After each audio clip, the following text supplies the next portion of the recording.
Hola, ¿qué tal? Bienvenidos a un nuevo video podcast.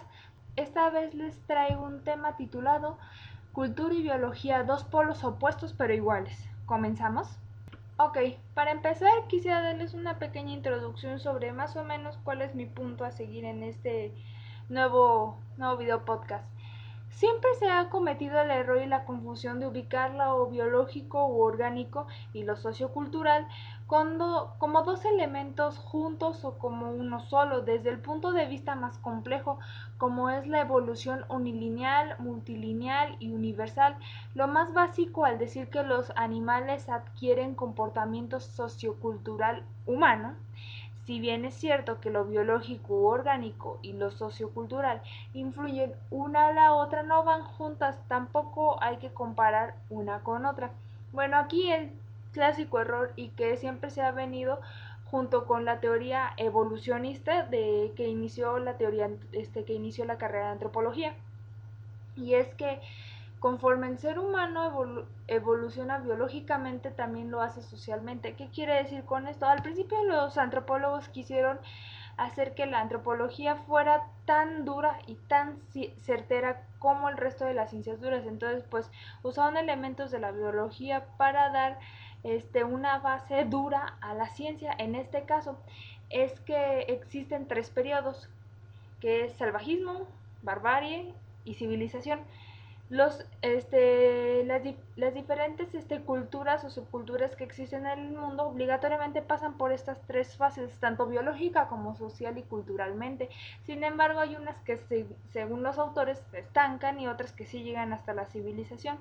Lo que en realidad está aquí erróneo es comparar la biología con lo sociocultural. Si bien ambas tienen un proceso evolutivo que a veces influencian una a la otra, no significa que si una ya no avanza, la otra se detendrá, sino que puede ser al revés, que una se detenga y la otra prosiga. En este caso, por ejemplo, cuando pensamos en la evolución sociocultural y se mencionan estos tres estados de salvaje, barbarie y civilización, también tenemos que entender algo que de cierta manera tiene lógica. En un punto, el ser humano se va a detener. Biológicamente hasta ahorita nos hemos detenido. ¿Por qué? Porque llegamos a un estado donde nuestras necesidades básicas han sido satisfechas con nuestra evolución, o sea, ser Homo sapiens sapiens. Y en el caso cultural, cada cultura y cada sociedad se detiene a un determinado tiempo. ¿Por qué? Porque uno, los nichos ecológicos no bastan para una evolución más a fondo de manera biológica, y segunda, su cultura y su sociedad ha encontrado la manera de satisfacer las necesidades conforme a lo que tienen. Piensen la diferencia entre las tribus del Amazonas y las de África. Ambas tienen nichos ecológicos completamente opuestos, sin embargo, ambas llegaron a un estado de civilización apto para los nichos ecológicos, y también cada uno tiene aspectos culturales y sociales completamente diferentes que también tienen mucho que ver con su evolución biológica y su nicho ecológico. Entonces aquí cabe mencionar, si bien no todas nos reconocemos como iguales, obviamente todavía vemos ese aspecto por causa de la teoría evolucionista, aún así todos somos diferentes porque nuestro ambiente nos limita de cierta manera. Biológicamente, hasta cierto punto podríamos decir, y hasta el momento podríamos decir que ya terminamos de evolucionar, pero social y culturalmente seguimos evolucionando, y no significa que biológicamente nos detuviéramos, sino que simplemente hasta ahorita nuestras necesidades biológicas han sido satisfechas, nuestro cuerpo ya no tiene que avanzar. Sin embargo, social y culturalmente estamos en constante cambio, principalmente por las influencias del mundo occidental y el hecho de que actualmente en el mundo estamos todo el mundo conectados. Piénselo bien de la siguiente manera: nuestros abuelos y nuestros padres tenían corrientes sociales completamente diferentes a las que nosotros actualmente tenemos. Entonces nosotros hemos ido cambiando y evolucionando social y culturalmente, a diferencia de nuestros padres, pero seguimos con la misma anatomía biológica que la de ellos.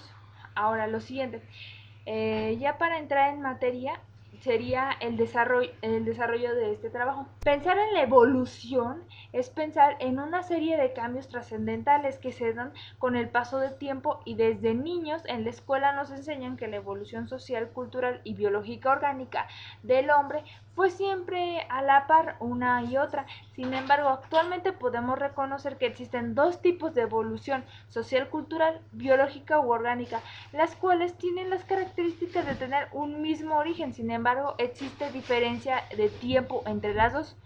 Cuando se menciona que la evolución social y cultural y la biológica u orgánica no se desarrollan al mismo tiempo, pensamos cómo ésta se divide dentro.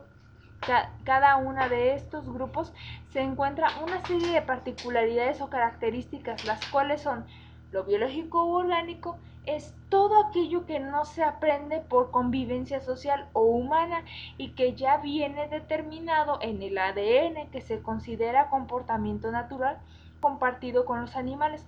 Por lo tanto, la evolución biológica u orgánica podríamos definirla como aquellos cambios a nivel del ADN. Ahora, lo social cultural es todo aquel comportamiento que se aprende a partir de la convivencia con otras personas dentro de una cultura, entre comillas, única o predeterminada, mejor dicho. También, por lo tanto, la evolución social cultural podríamos definirla como aquellos cambios en el sentido del comportamiento, emociones, social, racional, simbólico, cultural, etcétera. La evolución biológica u orgánica y social cultural están relacionadas, y es que si el ambiente cambia, también la sociedad, y si la sociedad cambia, también el ambiente. Lo relaciono con un análisis que hizo Bronislaw Manilowski, y que dijo que existen dos tipos: el ambiente natural y el ambiente artificial, que es la cultura. En este caso, nosotros como seres, entre comillas, evolucionados, podemos habituar nuestro nicho ecológico o el ambiente natural a un ambiente artificial, que es la cultura, para buscar satisfacer nuestras necesidades. Piensen lo siguiente: en el pasado se cazaba y no se cocinaba con especies, con condimentos, y no se usaba, en la época prehistórica ni siquiera se usaban ollas, ya después se inventaron las. Entonces fuimos modificando nuestro entorno para crear un ambiente que satisfaciera nuestras necesidades. En este caso, pasamos en la época prehistórica de una cueva a una casa.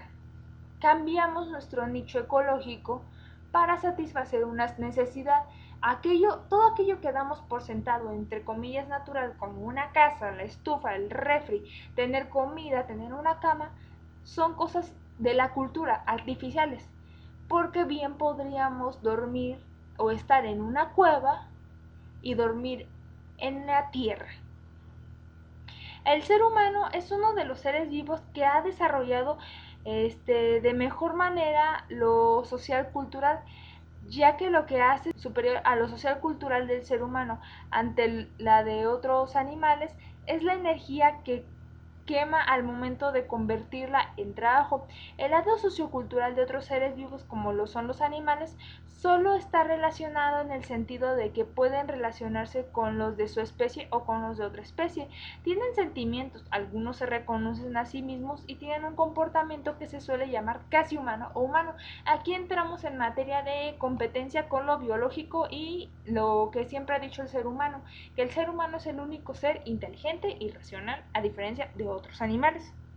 En este caso menciona un aspecto que, si bien es cierto, también se puede competir con él con los animales, y es que al momento de que el ser humano crea este nicho artificial que es la cultura, quema energía y consume, pero a diferencia de los animales, que ellos consumen conforme a lo que gastan, el ser humano consume de más y gasta de más a lo que debería. Piensen lo siguiente: gente que llega a tener 4 autos, ¿para qué los quiere? Si los 4 van a funcionar del mismo modo y va a ser para las mismas situaciones. Entonces, ¿cuál es el caso de tener tantos autos? La gente que tiene 3, 4 casas también, ¿para qué? ¿Para qué quiere tanta casa si no va a vivir en todas al mismo tiempo? Solo va a vivir en una, y ninguna tiene una diferencia en particular. Si bien puede ser un departamento, una casa rodante, una casa fija o algo similar, al final todas van a servir para lo mismo y es para refugiar al ser humano de lo que venga de la naturaleza o del nicho ecológico natural. También para el otro punto a destacar es que el ser humano siempre ha dicho ha comparado a los animales con él diciendo, no, pues tiene comportamiento humano, parece humano, es casi humano. Pensemos en los que tienen mascotas. Luego dicen, no, es que el mío es muy inteligente, parece casi humano porque me responde, le digo dame la patita y me la da, sabe dónde ir al baño, cuando llego me ladra y me hace fiesta. Pues sí, pero piensa lo siguiente, ¿tú cómo aprendiste a hacer cosas? Porque te enseñaron, porque seguías una rutina. Pensemos, y aunque se escuche feo, pensemos lo siguiente, y esto es un ejemplo de un psicólogo, y es que a todos nos educan como si fuéramos mascotas desde niños. Piensa lo siguiente, cuando tu perro hace algo mal lo regañas, pero si hace un truco, lo premias. De niños, ¿qué nos hacían a nosotros? Si hacíamos algo malo, pues nos regañaban. Si hacíamos algo bueno, pues nos daban un premio. Entonces al final no podemos decir que a lo mejor algunos animales, si bien pueden tener una inteligencia similar a alguna de los seres humanos a cierta edad, no podemos decir que completamente razonan como nosotros o que tienen el poder de razonar como nosotros, sino que simplemente aprenden una rutina. Bueno, seguimos. No siempre es fácil distinguir entre lo biológico y orgánico y lo social y cultural. De hecho, casi siempre las conductas resultan en una verdadera integración de causas tanto biológicas, orgánicas como socioculturales. Para responder el problema de dónde terminaba la naturaleza y dónde comenzaba la cultura, la psicología, la sociología, ensayaron varias líneas de investigación, entre las que se pueden destacar dos que, si bien se escuchan feas u horribles, tenemos que admitir que fueron dos elementos muy importantes en su momento. Y uno de los ejemplos es estudiar al niño recién nacido y más concretamente en sus primeras horas y aún días, ya que se supone que en ese periodo su conducta estará determinada por factores únicamente biológicos y no por factores culturales o sociales. El segundo, el segundo ejemplo de investigación fue otra posibilidad consistió en estudiar casos reales de niños abandonados en lugares salvajes, entre comillas, y no habitados por otros humanos, como selvas y bosques. Al final de ambos experimentos, los niños serían monstruosidades realmente, con la única diferencia en que uno sería un monstruo aculturizado y el otro uno no aculturizado. Al final, el ser humano se modifica al entorno en el que está. Un ejemplo que nos dio una profesora y me quedó muy claro, y es que si quieres convertir a un niño en un asesino, simplemente muéstrale patrones de conducta asesinos. Si quieres que un niño se comporte como un perro, muéstrales conductas de comportamiento caninas. O sea, al final el ser humano puede, si bien ser un ser lógico y pensante, también obedece a sus instintos y a la parte más primitiva de su cerebro, dependiendo del ambiente que lo rodee. Al final de cuentas nunca podremos decir en qué punto termina de cierta manera para estos dos ejemplos lo cultural y lo social, lo cultural y lo biológico, perdón. Bueno, y ya para terminar una reflexión, aún para el tiempo en el que estamos, se nos es difícil, por no decir imposible, diferenciar y decir qué rasgos son 100% biológicos o orgánicos y cuáles son 100% socioculturales. Y si bien es cierto que podemos decir que el ser humano es un animal con cultura, también podríamos decir que de costumbre todos los animales tienen cultura, porque todos nos podemos relacionar entre sí y hay ejemplares como el ser humano que se reconocen a sí mismos y tienen una capacidad de reflexión que, si bien no se compara a la de un adulto humano, se puede comparar a la de un niño humano. Bueno, eso sería todo de mi parte, espero que hayan disfrutado este video podcast. Hasta luego.